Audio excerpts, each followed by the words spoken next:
सातारा जिल्हा रुग्णालयात मृतदेहांची अदलाबदल झाल्याची धक्कादायक घटना समोर आली असून यामुळे नातेवाईकांमध्ये संतापाची लाट उसळली आहे। विशेष म्हणजे महिनाभरात अशी दुसरी घटना घडल्यामुळे रुग्णालय प्रशासनाच्या कार्यपद्धतीवर गंभीर प्रश्नचिन्ह निर्माण झाले। सोनगरवाडी येथील आनंद ओवाळ वय 26 वर्ष यांनी विष प्राशन केल्याने त्याला रुग्णालयात दाखल करण्यात आलं होतं। गेल्या 8 दिवसांपासून त्याच्यावर उपचार सुरू होते। तर आरळे येथील सुरेश मस्कू खोमणे वय वर्ष 51 हे मागील 3 दिवसांपासून उपचार घेत होते आणि उपचारादरम्यान रात्री त्यांचं निधन झालं। दोन्ही मृतदेहांचं रात्रीच शवविच्छेदन करण्यात आलं। मात्र सकाळी नातेवाईकांना चेहरा न दाखवता मृतदेह ताब्यात घेण्यात आल्याची तक्रार नातेवाईकांनी केली आहे। बॉडी ताब्यात दिल्यानंतर आरळे येथील नातेवाईकांनी खोमणे यांच्या मृतदेहावर अंत्यसंस्कारही केले। दरम्यान ही अदलाबदल झाल्याचं लक्षात येताच अंत्यसंस्कारासाठी पेटवलेली चिता विझवण्यात आली। या घटनेमुळे नातेवाईक आक्रमक झाले असून रुग्णालयातील सफाई कर्मचाऱ्याच्या हलगर्जीपणामुळे हा प्रकार घडल्याचा आरोप करण्यात येतोय। या प्रकारामुळे रुग्णालय प्रशासनाविरोधात तीव्र संताप व्यक्त होत असून संबंधितांवर कठोर कारवाई करण्याची मागणी नातेवाईकांकडून करण्यात आली आहे। सध्या पुढील तपास सुरू असल्याची माहिती प्रशासनाकडून देण्यात आली आहे। सातारा जिल्हा शासकीय रुग्णालयामध्ये गंभीर प्रकार जो आहे तो एका महिन्याच्या आतमध्ये 2 वेळा घटना जी आहे ती उघडकीस आली आहे। एकंदरीत आपण या ठिकाणी पाहिलं तर हे सातारा जिल्हा शासकीय रुग्णालयाचं शवागार आहे, म्हणजे या ठिकाणी पोस्टमॉर्टम केलं जातं। मात्र साधारण 8 दिवसापूर्वी वाई या ठिकाणी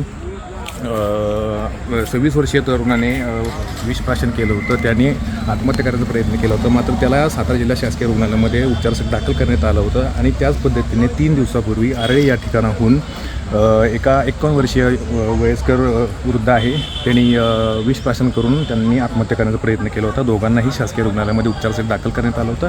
काल रात्री दोघांचंही उपचारादरम्यान त्यांचं निधन झालं। निधन झाल्याच्या नंतर त्यांचं पोस्टमॉर्टम करण्यात आलं। पोस्टमॉर्टम केल्यानंतर त्यांची बॉडी जी आहे ती शवागृहामध्ये आणण्यात आली होती आणि आज सकाळी त्यांना नातेवाईकांच्या ताब्यामध्ये देण्यात आलं होतं। या दरम्यान मृताची जी आहे ती अदलाबदल झाल्याचा गंभीर बाब जी आहे ती जिल्हा प्रशासनाकडून झालेली आहे। या दरम्यान नातेवाईकांनी जिल्हा शासकीय रुग्णालयामध्ये या ठिकाणी एक मोठा गोंधळ जो आहे तो खरं तर घातलेला आहे। या ठिकाणी मोठा पोलिसांचा बंदोबस्त देखील तैनात करण्यात आलेला आहे।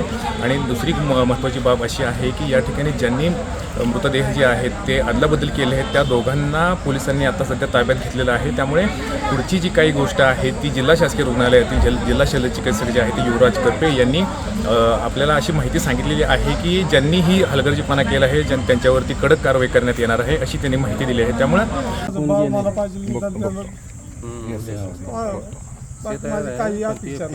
आम्ही बघा त्याचा चेहरा बघितला वेगळा दिसला, मी लगेच आम्ही मागे घेतली, म्हणजे बर पहिलं आपली बॉडी नाही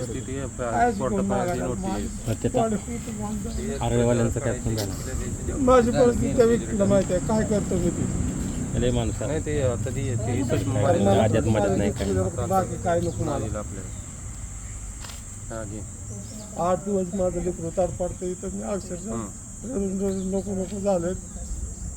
आमची बॉडी सकाळी 7 वाजता इथनं गायब झाली आणि आम्हाला दुसरी बॉडी दिली ना, आम्ही इथं माघारी आणली तर आता ती म्हणतात की त्यांचा निधी झाला म्हणून। मग आता आम्ही ह्याच्या पुढे करायचं काय? नक्की तुम्ही कुठून आलेला आहात? आम्ही वाईवरून आलोय आणि पुढच्यांनी जो आहे तो विधी उरकलेला आहे। विधी राखलेला आहे, मग आम्ही करायचं काय आता? आम्ही त्या विधीपेक्षा द्यायचं का? आता ह्या विधीला काय करणार? ह्या बॉडीचं काय करणार? ज्या वेळेला तुम्ही तुमची बॉडी नेली त्यावेळेला तुम्हाला इथे दाखवलं होतं? नव्हतं दाखवलं आम्हाला तोंड उघडून।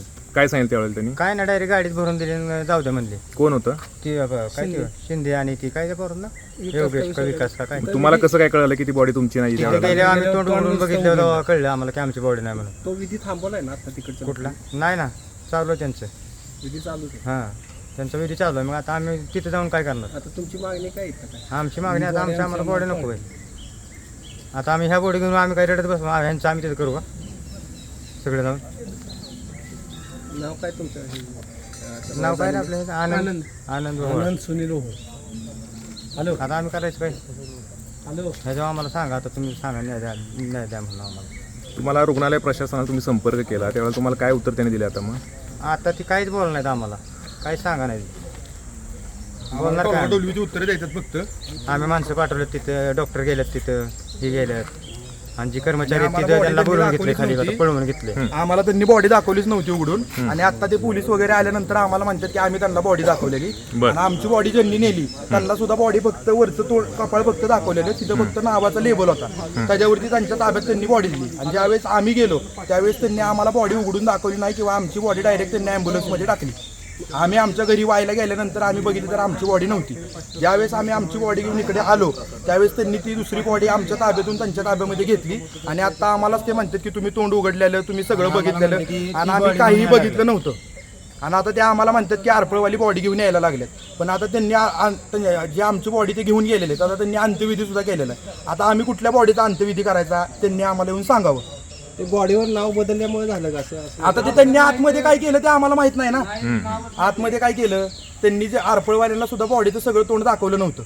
तुम्ही बॉडी त्यांनी अर्ध दाखवलं. तुमचं बॉडीचं नाव होतं का? आमच्या ह्याच्यावर काहीच नव्हतं. बॉडी तुम्ही बॉडी नेली त्यावेळेस फक्त आतमध्ये एकच बॉडी. तुम्ही आज सकाळी बॉडी 9:30 वाजता घेऊन गेलो, गेला. हा. आणली किती वाजता तुम्ही? लगेच आलोय आम्ही अर्धा तास. आता नाही नाही गाडी नाही, तुम्ही इथं दाखल कधी केलं होतं रुग्ण? इथं आमचा पेशंट ऍडमिट होता. ऍडमिट होता का? ऍडमिट होता. ओके. ऍडमिट होता. रात्री झाले 12-12:30 वाजता आणि तिथनं इथे त्या रात्रीच आणले त्यांना पोस्टमॉर्टम करायला आणि ती करताना बॉडीचे ते ह्यांना लेबल दुसरीकडे लावले असतात. त्याच्यामुळे त्यांची ती कर्मचारी साधारण एका महिन्यामध्ये ही दुसरी घटना आहे, तर तुम्ही काय सांगणार या गोष्टीवर? असं केलं माणसांनी सिव्हिल हॉस्पिटलला यायचं का नाही यायचं.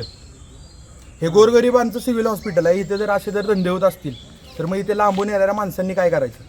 यात नेमकी चूक कोणाची? प्रशासन म्हणते की तुम्ही बॉडी बघितली आणि आम्ही बॉडी बघितलीच नाही. आम्हाला त्यांनी दाखवलीच नाहीये. त्यांच्या माणसांनी आम्हाला बॉडी दाखवलीच नाही. का दाखवलं नाही त्यांनी? त्यांना विचारा की तुम्ही त्या त्यांनी एकच कर्मचाऱ्यांना. म्हणले एकच बॉडी आहे आतमध्ये आणि आमच्या माणसं तिथं आतमध्ये वगैरे जात होते ते म्हणते नाही नाही हे आत्ताच पुसलं इथं आतमध्ये येऊ नका, घाण होते इथे. ओके. कारण आम्ही त्या बॉडी मुलाचे वडील आहेत. एक मिनिट थांब. सुनील नामदेव. एक मिनिट हा, सांगा नाव सांगा. नाव सांगा आणि काय प्रकार झालाय का तो सगळा सविस्तर सांगा. राहणार वाई. माझ्या मुलाची बॉडी नेत असताना त्यांनी आम्हाला त्याचा चेहरा वगैरे काय दावला नाही. एकच बॉडी आहे म्हणली, तुमची बॉडी आहे तशीच त्यांनी गाडीत कुंबली. आम्हाला चेहरा फिरा काय दावला नाही. आता ज्यावेळेस मी घरी गेलो ती बॉडी घेऊन, जेव्हा त्याचं एवढं खोलून बघितलं तेव्हा ती वेगळं वाटल्यानंतर आम्ही लगेचच रिटर्न हल्लोय. तिथं एक 10 ते 15 मिनिटं गेली असतील घरी. हॅलो. ॲम्ब्युलन्स तिथल्या तिथंच वळवली माघारी, त्याच ॲम्ब्युलन्समध्ये माघारी आणलं. आता ह्याला पर्याय काय? पर्याय म्हणजे माझी बॉडी मला पाहिजे ना. आता माझी बॉडी मला पाहिजे ना. तुमच्या बॉडीला आम्ही धक्का लावलाय का? तुमची हाय अशी व्यवस्थित तुम्ही जशी बांधली तशी बॉडी आहे. तिचा फक्त चेहरा बघितला आणि बॉडी रिटर्न लगेच त्याच ॲम्ब्युलन्समध्ये माघारी गेली. या घटनेत एक अर्धा पाऊण तास 1.5 तास गेला असेल वाईवरनं रिटर्न येणे आणि जाणे. आम्हाला केस करायची म्हणून सांगायला. तुझे आता थांब किती यायला लागलेत ना. थांबा. हे वातावरण जे आहे ते सध्या तरी एकंदरीत चिघळीचं पाहायला मिळते. मात्र हा जो प्रकार आहे तो 1 महिन्यातून 2 वेळा झालेला आहे. त्यामुळे हा प्रकार जो आहे तो गंभीर आहे अशी सातारा जिल्ह्यामध्ये चर्चा होत आहे. प्रशांत जगताप, सातारा.